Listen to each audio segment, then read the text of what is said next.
What's going on, guys? Welcome to Raefe Jenkins podcast, where we are here to help entrepreneurs either start your business, either grow your already existing business. Maybe you're starting your first business ever, or you're starting your 10th business. It doesn't matter. We're just here to help entrepreneurs. I'm here with an entrepreneur guru, my friend LaDale. How you doing, buddy? Man, doing good, brother. How you doing, big time? I'm doing really good, man. Tell us a little bit about yourself, and we'll kind of just go from there. Well, man, I'm a country boy from East Texas, man. I was born in Lufkin, Nacogdoches area, so I love the country. That's still home for me when I go back home. We moved here when I was 3 years old. My single mother. Then she got remarried when I was six, and ever since I was 3 years old, Dallas and the Plano area has been my home, man. I married my wife here. We've been married for 14 years. We have two beautiful little girls, one 13, one 9, and they keep me running. And so I got to stay in shape a little bit, man, because I'm all over the place with them. That's awesome. Tell us a little bit about your business and your entrepreneur history. Sure, I'm in real estate development and finance. So what we do is we acquire a lot of real estate and finance a lot of real estate in the nation. So whether it be a apartment complex, some skyscrapers, as well as whole developments, as far as when it comes to single family residences, we do whole development stuff, which was good for us. And how I got into real estate was when I was 17 years old. My uncle introduced me to a term called passive or residual income, and I said, "Uncle, what is that?" And he said, "Well, son, it's something that you do one time, but you get paid over and over and over again." And I said, "Man, why am I going to college? I want to do that." And so what I began to do is look at each and every business model that and businessmen that actually have acquired and built a passive income business, from the Jerry Joneses to Robert Kraft's to Robert Kiyosaki's. And I stumbled onto real estate, man, and that's how I really got into the game. Yeah, yeah. And in my opinion, this is going to be a monumental year for me, and I need to Mm. invest my money. I can't give all my money to the government. Not that I'm anti-tax, but Sure. they created laws for us to actually have tax write-offs, and it's just unwise for me to not invest. So I'm looking into maybe stocks, maybe real estate. I'm leaning towards Hmm. real estate because everyone's telling me real estate. So Yeah. tell us why like real estate is more of a more secure, more efficient Hmm. investment, maybe compared to stocks or something crazy like Bitcoin or Sure. even startup business, for example. But why is real estate a better option of all the other options to invest in? Well, it's tangible. It's physical. You can feel it, touching this there. Typically, tangible assets hold their value versus non-tangible assets. I'm not against stocks at all, period. I just like for my money to be backed by something that's tangible, physical, that I can go see it and feel it's mine. And typically what happens is when there's a lot of inflation going on, which is what's going on now, what happens is tangible assets increase in value. So it benefits me from a cash flow basis and an equity basis because the value goes up and the amounts of rents go up as well. And so I think right now we're probably making about 25 to 30% more on a monthly basis cash flow than we did before the inflation. So we don't like inflation for the masses, but when politicians make bad financial decisions, we have kind of structured our business to where it protects us as well as it benefits us as well. Yeah, yeah. So like if someone were to get in real estate for the first time, it makes sense because let's say you put down I don't know if it's a single family home or like a multifamily, like that's pretty Hmm. much a big a big jump. Regardless, like there's tenants that are paying the debt down. So after 30 Exactly. years or however long the note is, you're going to Hmm. get a return on just them paying off the note. So if this was my first time getting into real Hmm. estate investing, Hmm. what would you suggest? Me go small, me go big, me go medium, me go in with a partner? What would be your advice on real estate investing? It depends on where you are financially. I don't know where people are, but I use an example. If you are getting into the real estate game and you want to do it on your own, I'll tell everybody, hey, begin small, a small project. I always tell you, a bird in the hand is better than two in the bush. So what do you have in your hand that's valuable, whether it be your credit a 401k, an IRA, some liquid cash that you can show that I actually have the financial wherewithal to sustain this debt and this investment. I would begin there. What do you have in your hand that's valuable? Once you begin to gauge that, then you can build from there. But I would begin small, kind of small, 3-bedroom, 2-bathroom type of scenario, locally, probably about 5 to 10 miles away from where you're at. But in this market, that's kind of hard to find because where I'm located at, you're paying 25 to 30% more on top of the listed sales price. That's above retail. To me, that's not wise at all. We actually acquire and finance well below wholesale. We get those type of transactions. And so what I would say in this time frame, what I would do is you may have to probably bring someone on board with you and probably look into those smaller towns, the Longviews, the Tylers. Now, I'm in Texas. The Wacos. Outside the big cities. Yeah, you're going to have to do that, man, because everyone's flocking to the big city. So you have to go outside of the big city to find those juicy deals.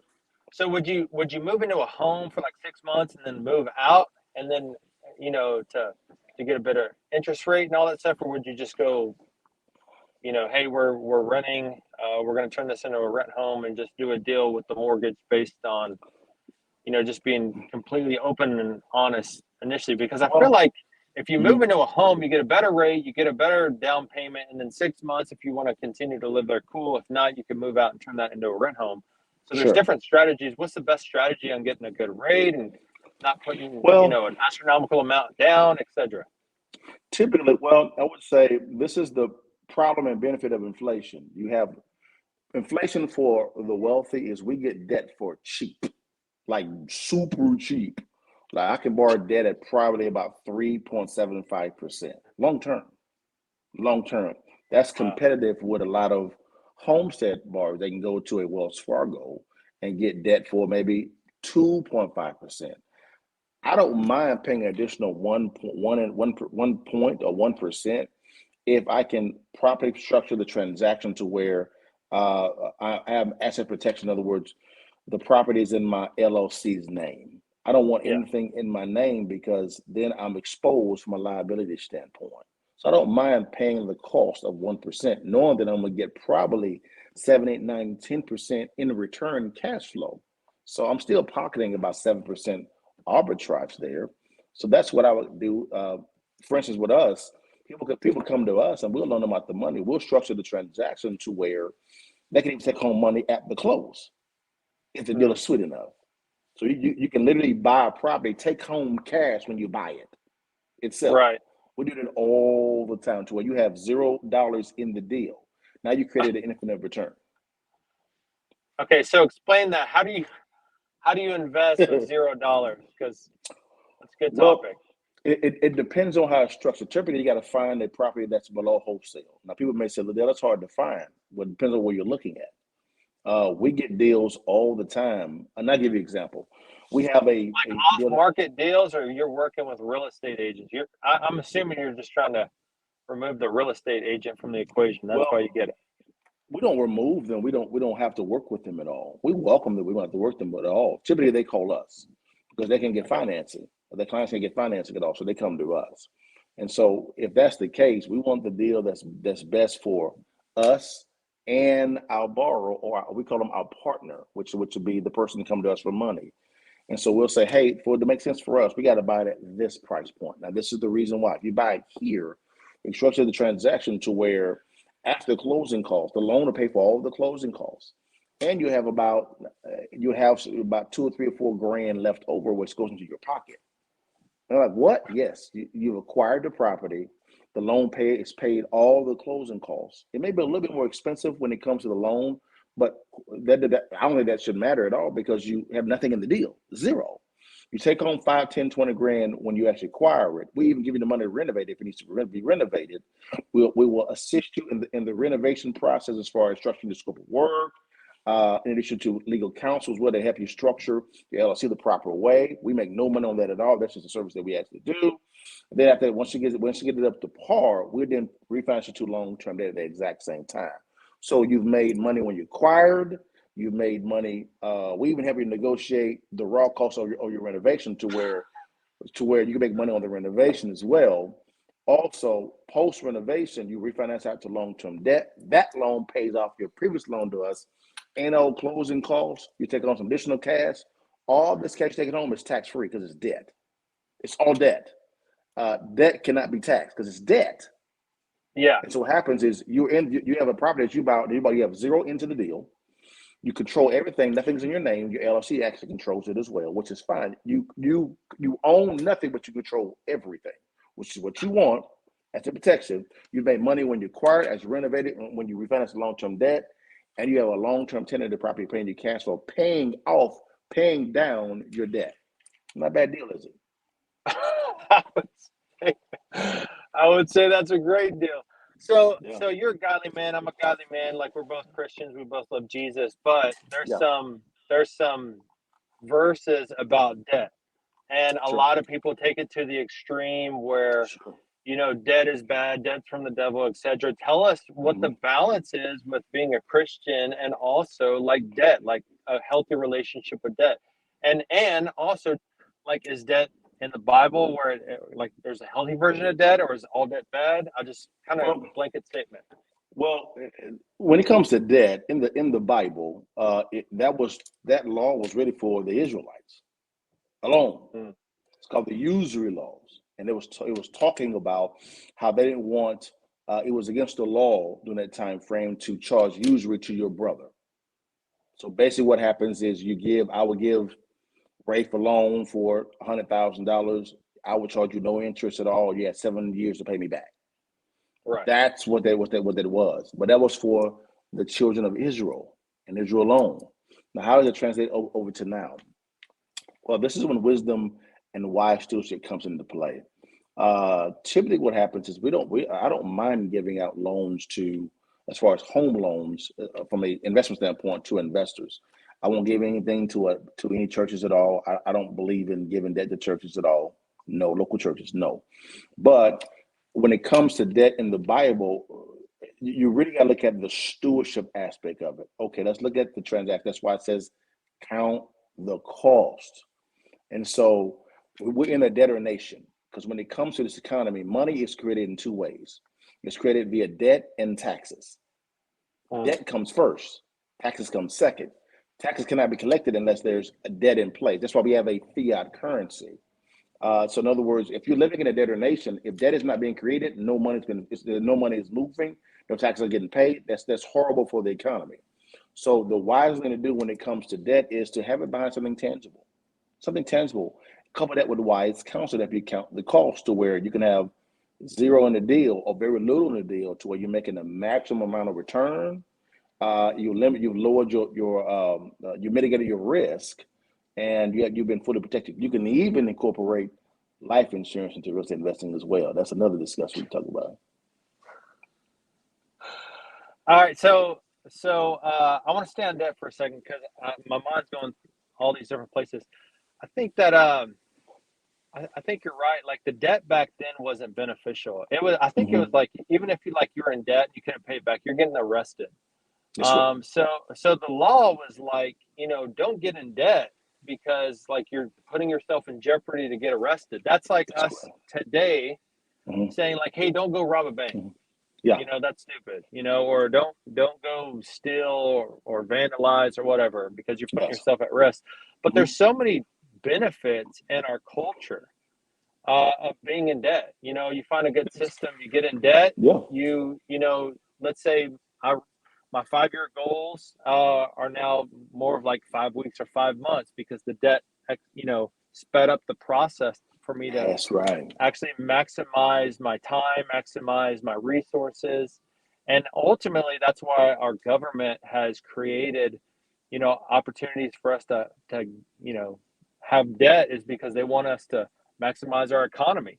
Mhm. We're going to be talking about politics later in the broadcast because Sure. you're starting to get into politics, but your perspective of debt, like how have you utilized it? How have you seen other people utilize it in the past? But what's the most efficient way? Because I feel like starting a business, for example, let's just gear it towards that, like starting a business. Should you get in debt day one? Should you come up with a strategy and then get in debt? How much debt? Should you get a lot of debt or small amount of debt? What's your suggestion for someone starting a business, and when to get debt and how much to get debt, etc.? It depends on the business model and where you are currently financially. If you're in not a good financial situation, getting debt is probably not the wise thing to do. Debt meaning that a lot of credit card debt. Now, you can get in debt from a private standpoint. In other words, you have private investors that partner with you for said project. They have security in said asset, so you've mitigated your risk there. So I want to make sure I understand, give the correct definition of what I mean by debt. But it really depends on where you are currently. For instance, in real estate, um, I think debt is a phenomenal tool to use because the name of the game is leverage. How can I leverage? Leverage allows me to acquire more with using less. And Mm, so that's where I think real estate is pivotal. Now, if you're going to buy stocks, that's probably not wise. For instance, banks will not give you any money, will not loan you any money to buy stocks. that's No, right. at all. They'll lend you money all day long to buy real For real estate, estate. That's right. all day long. Because why? Yeah. Again, you're in a debtor nation. Debt, money's created in two ways: debt and taxes. And so the Yeah. debt has to be created for taxes to be collected. So it's paramount for the bank to give you this debt because that they add that to their balance sheet as an asset, and so do you. So Yeah. you're using someone else's money to help build your net worth. To me, that's a win-win for me. Yeah. Yeah. I think if you're starting a business, you have to have a solid strategy. Got Not a to. good idea. There's a lot of good ideas, a lot of great ideas, but people just need to learn how to have a good system, a good strategy, and then they could get in debt. That's great. So how did you learn all about all this stuff? Like your business model is pretty easy. Hey, learn how to invest, and if you're not paying anything at all, you may get money back initially, and then you get money cash flow, and then you're gonna get money, when the debt's paid down. Like, how did you learn Mhm. all of this on your, starting a business on specifically real estate? Did you have mentors? Did you read books? Like, what are some resources that really Interesting. allowed you to get to where you are today? Well, in my industry, I've been kind of coined as a pioneer because I'm normally about two or three ahead of the game. And I don't say that to be a pompous. That was just the reality. And so, yeah, I read a lot of books. I was a big fan of Robert Kiyosaki. And so, to kind of give a little context there, in 2005, I kind of saw the debacle coming. I saw it coming. And so, what I did was I was reading Robert Kiyosaki, Rich Dad, Poor Dad, Cash Flow Quadrant, everything about Robert Kiyosaki. I read it, and he kept Mm, talking about cash flow and cash flow and cash flow and taxes. So I got pretty astute in taxes around real estate, as well as cash flow and how I can literally pay zero in taxes if I acquire real estate the correct way. Legally, yeah, I could do that. And so I said, yeah, huh. So in '05, I saw it coming. Then in '08, that's when it actually dipped. People were running from the market. I was running to it. I bought so much property. I made most of my money in 2008, a lot of it. I mean, I bought probably in 6 months, probably about 25 or 30 pieces of real estate in 6 months. I mean, in like four different states. It's ridiculous. I bought, I think, eight at one time. Eight at one time. It was crazy, man. And I was buying it for cheap, 20 cents on the dollar, 30 cents on the dollar. It was laughable. People were signing over deeds over to me. It was crazy, man. And so that's when I kind of understood that I was just doing something right. Um, and then now, what's going on right now is there's another crash coming. Unfortunately, yeah. I agree. um, it's going to pop, and it's the same discipline. What would It's be the unwavering. cause from a student loan? I mean, the last time it was the housing market. They're just giving out, loans left and right. I don't know if you watched the movie Big Short. I was a little educated from I the movie am. Big Short. I But what would did. be the cause for the next, economic correction? You think it'd be student loans, or would it be something It's else? a Or does it combination. matter? The Yeah. combination is going to be the first one. I believe is going to be because there's too much currency flowing to too few goods, which causes inflation. So the Mm, government's not playing its proper role. The government's trying to be actively in the market, and that's not their function. Their function is to be the referee in the free market and let the free market work its way out, which is not what they're doing. So in the last 12 or 14 months, we printed 40% of our nation's entire currency for the history of our nation. 40% in the last 12 to 14 months. That's ridiculous. That sets up an inflation type of scenario. I agree with you also when it comes to student loans. Those payments for student loans are coming due, I believe, in January or February, for the next month. And most of Americans can't make that payment. So now you have too much currency in the system flowing to too few goods, coupled with the student loan pandemic, which is realistically the government backing these mortgage-backed securities, which is student loans. People can't pay them at all, so people may have to default. Then also you have that the moratoriums for the COVID pandemic when it came to real estate. What happened there is when the moratorium really forced the landlords or the investors that they're not receiving any additional income because the renters are not paying at all, period. So what happens is now if investors are not receiving any money from their renters, are they paying the mortgages? No. So you have that debacle coming out. Then you go to the homestead side or the normal side of real estate, which is not the private side. Up to 20% of FHA loans are in default. 20%. Typically, the year is normally about 3%. So you're 72% over. So you have 4 different issues going on in the market. Something has to give, and I think it's going to be very bad. Yeah, unfortunately. Yeah, we don't have a good system. That's what we're wanting to talk about. I mean, our economy, it's going to correct in a big way because of the lack of systems. Our world, it's just ran by systems. A plus B equals C. Like, hey, I got a dad bod. There's a reason why. I love cookies. I love ice cream. If you want to lose weight, there's a system to lose weight. Maybe start working out. Maybe, eat less calories. If you want a more advanced explanation, go find a personal trainer. He'll give you even more of a better system. So let's talk about systems. Like, why did you want to talk about systems and why systems extremely important for entrepreneurs to be successful? Having a proper system is essential to good stewardship of management principles. It allows for the business to survive as it's building in its seed stage, but it makes it attractive for investors to invest into a good system so that you can actually scale. That would then, of course, create new opportunities for employees, which you can then pay a higher wage, which then you can begin to kind of attack this inflation issue or solve it with that type of investment. Systems really breed for investors to invest capital in. There's so much money on the sidelines right now that needs to be deployed, but there's very few good management systems to invest in. And people, and so all they do is they don't invest in the stock market, which to me is kind of a crapshoot because there's nothing tangible actually backing it. Now, I'm not anti-stock market. I have a lot of friends that do very well in the stock market because they know about puts and things of that nature. But for me, I like something tangible behind my money. And when stuff hits the fan, when things go bad, I want something I can lean upon to shield me or to cushion me from the blow. And unfortunately, when it comes to stock market, there's nothing there but hype.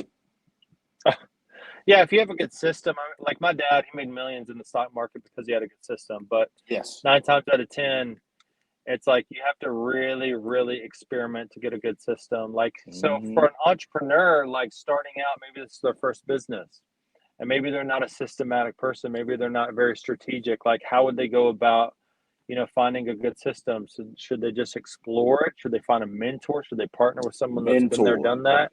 Okay. I would say a mentor / partnership if you need one. If you really lack a lot of experience in what you're going into, partner with somebody that you trust that actually has done it before. That is key, man, because they can show you where to go and where not to go, what to do and what not to do. It can save you 5 or 10 years and really expedite your growth very quickly. And also, they have the network to introduce you to so that you can grow your network, which you can then grow your net worth at the exact same time. So that's pivotal. Don't be a lone ranger. Lone ranger will leave you broke and alone. Yeah. And you don't have to give up equity. I mean, sometimes you can just hire these people as like a 1099 consultant or just like a flat fee for 30 days or like for a year, like pay them some sort of, deal that's agreeable to them. And honestly, it's not always just, money. It's like something that they want. Like this podcast is really interesting to me because I get to meet a lot of people who've been there, done Hmm. that, and I could get advice that I can apply to my business. Sure, So it's just sure, getting sure. creative. It's Yeah, getting creative. Who are some mentors that speak into your life, not only just directly, but like some online, stuff sure. from YouTube or books or stuff like that? As far as in person, I call him my rich dad, Presty Swaggerty. He's really big in the oil and gas energy sector. Patrick Big David, he's really big in business development and life insurance. Matt Sapala, life insurance, of course, Robert Kiyosaki, when it comes to business system and real estate and economic perspective. Grant Cardone, when it comes to real estate, is another Yes. guy as well. Those have been kind of the main mentors for me. Jay Burns, he owned one of the biggest plastic surgery practices in the nation. He's a Mm, good mentor of mine. So there's a lot of people that I can kind of point to. But those are kind of I call it the inner circle of advisors that I kind of lean upon. yeah. Yeah, Patrick's good. I interviewed Patrick in the past, I and saw that interview. his so like YouTube, like he talks about thousands of different topics, and he goes deep on one thing. So if you're learning hey, I need to hire someone. How do I hire someone? Patrick Bet David, look it up on YouTube, and then how to hire. There's probably a video that comes out, and he's very strategic. He's very Yes, he precise. is. He is. We're super blessed because I don't know, like 25 years ago, if not, 20 or 15 years ago, like we didn't have all this content, and like what did people have to do 100 years ago? Like they just had to kind of deal with it. And now, like we're in America where we're extremely blessed. If we don't like our job, we could start our own job and maybe not quit our job, our 9 to 5 job, but just start a night job, start a business that is at night and on the weekends, and then just learn. You don't know a question, you don't know how to solve a problem, just look it up on YouTube. It's just Yeah. absolutely crazy. There should be no Yes. excuse whatsoever why None people now. are miserable with their life, why people aren't making enough money. We talked about the crash earlier, dude. The Yeah. crash, like after the crash in 2009, entrepreneurship just exploded because I Yeah. feel like people started realizing, hey, the easiest way to get things done is to stop relying on someone else and me actually reach my potential by doing it myself. That's right. So, That's right. I mean, would you agree? Like the easiest way to actually financially take care of yourself is to go after an audience, find their problem, and then just solve the problem using your God-given talents. Yeah, that's business. Business is all about solving problems. If you if you learn how to locate problems and then solve those problems, you're presenting value. Whenever you present value, currency always follows. You'll never be broke as long as you are presenting value to your audience. They always pay you for it. Yeah, that's Always pay awesome. for it. Yeah. So let's talk about politics, man. You're getting into politics. You're a successful entrepreneur. You're this guy that has a wonderful wife, wonderful kids, and for some reason now you're getting into politics. Tell us about your journey of how you got to this point, and tell us your expectation moving forward. Well, for me, leaving a legacy for my children is vitally important to me. And I'm pretty sure that people can share the same sentiment as well. And I got really concerned about the direction of our nation and the state of Texas as well. And so the question I asked myself, I said, LaDale, besides money, what are you leaving behind to leave a legacy for your children? In other words, uh, when it's time for you to go, did you leave the world better than when you came to it? Hmm. And then what happened was, is I began to talk to my wife about it, and initially she wanted me to run for a smaller office, and she said, "No, that's too small for you. You have a big mouth." I says, "Huh? Okay, baby. Thank you for that compliment." And so this seat in the Texas House in District 70 opened up, and I said, "Huh? I think I should run for that." And the Lord confirmed it. My wife confirmed it. Our community group of our local church confirmed it, as well as our local church. We go to Watermark Community Church, and they said, "LaDale, Great. man, do this thing, man. Let's do it." And so, a couple of things that I'm kind of concerned about is education. Um, I think that it's important for parents to have the power to choose where to send their child to. In other words, school choice is the solution. The money should follow the child. Hmm. That's how you kind of solve that problem. That's how you begin to even the playing field when it comes to the have and have nots. It's access to good quality education, the right education. Another issue of mine was the economy. I see a lot of high taxes and high regulations, specifically property taxes. The solution to that, Rafe, is the government needs to play its proper role. In other words, we need to lower property taxes as a whole. We need to also loosen regulation. What that does is that breeds an environment for capital to be invested, for opportunities to be created, jobs to be accepted, higher wages to be paid, and then we can begin to kind of solve this inflation issue that we actually have. And then another thing that was concerning me was our southern border security. I believe that Texas, whenever your federal partner is not acting in concert with the state has to act sovereignly. So in other words, I believe that Texas should create their own border patrol and homeland security law enforcement division with the power to deport. This is going to ensure that we actually have a safe and secure border.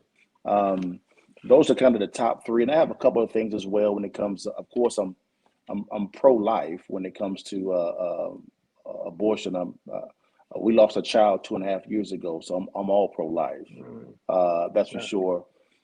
Vaccine mandates, man. When it comes to companies and government, I do not believe in a one size fits all. That is named scientifically a fact. It didn't make any sense scientifically because it was best for Raefe, was best for Raefe, not best, may not be best for me. So how can a one size fit all solution be best for everybody? That didn't make any sense at all. And so people ask me, LaDale, what's your stance on when it comes to company mandates? I said, well, it's a good question. Well, the company and the employee both have rights. So you want to make sure that you balance those rights. So if a company wants to mandate their employees to get vaccines, okay, company, do that. Now, what's going to happen to a company is if you want to fire them, you're going to pay their salary for 12 months, full salary for 12 months. And also, we're going to kind of audit what the state of Texas is doing when it comes to our spending and cut out all the fat and earmark a nice amount of funds and put into a fund that the county can govern over. And those same employees can then turn in a form reporting this wrongful termination because you're violating the employee's rights now. And then what happens is this fund will pay for legal counsel. So we're going to even the playing field on the pain there. If that makes some sense on that. That's awesome, man. Yeah. So how do people reach out to you and learn more about you in politics? You have a website and what's everything lined up now? Well, you can go to LaDaleforTexas.com. That's LAD as in dog, ALE, the number 4, Texas.com. You'll see me, my beautiful wife, my 2 kids. You'll begin to know why I am pro Second Amendment because look at my daughters. Yeah, I'm ready. I'm got ready. We got one time with me. But the exact thing you begin to see that and the issues as well. We're putting out videos. We're doing something called 2 Minutes with LaDale. So me here sitting here talking to you about certain issues and my plans on how we can combat it, and also said, hey, I welcome any reason, guys. Too many times I believe that politicians, which I'm not, try to put up a perfect image. I'm flawed like you are. I'm gonna mess up like you are. I'm gonna look in your eye and say, Rafe, man, you're gonna send me down to Austin as a partner, okay? Now I'm gonna make some mistakes, just like you make mistakes. But one thing I'm gonna do is I'm gonna own it. We're gonna widen that circle. We're gonna reason and get it right. And I don't think politicians do that at all. Stop trying to be perfect because you're not perfect. There's only one person that's perfect. His name is Jesus Christ. That's right. That's right, man. Yeah, especially if like you have a good team around you. I think that's how God designed us. Like Jesus, before he started his ministry, he had a group of people, So all these politicians that are just trying to like be perfect and have the right answer for everything, I don't think they're utilizing, all the resources and the people around them. So that's great that you're very humble, but you also know you're strong in, and I'm glad that you're standing up for what you believe in. I'm okay. I've learned to be okay with the unknown because that's walking by faith and not by sight. And this time, I should call this the season of the counter move. What are you going to do that is going to set your family up for success whenever you have a federal partner, maybe a state partner that may not be acting in your best interest? What is your counter move? And so my whole thing is to infuse wisdom into governing so that we can become the light of the world. That's awesome. That's great. So closing statements before we sign off. Well, I would say, man, as the scripture says, if you wish to be first, you must be last. The same thing, in other words, what that means is look to serve first before you look to be served. Whenever you look to serve someone first, which is business, you'll be surprised at what problems you can locate and begin to prescribe solutions to those problems. And people will throw their currency, their money at you all the time. That's awesome, man. LaDale, thank you so much for joining the Man, thank you, podcast, my brother. friend. Yeah, we'll talk Yes, to you sir, soon, man. bud. Awesome, Thank man. you. Thanks so much for the time, brother. Thank you.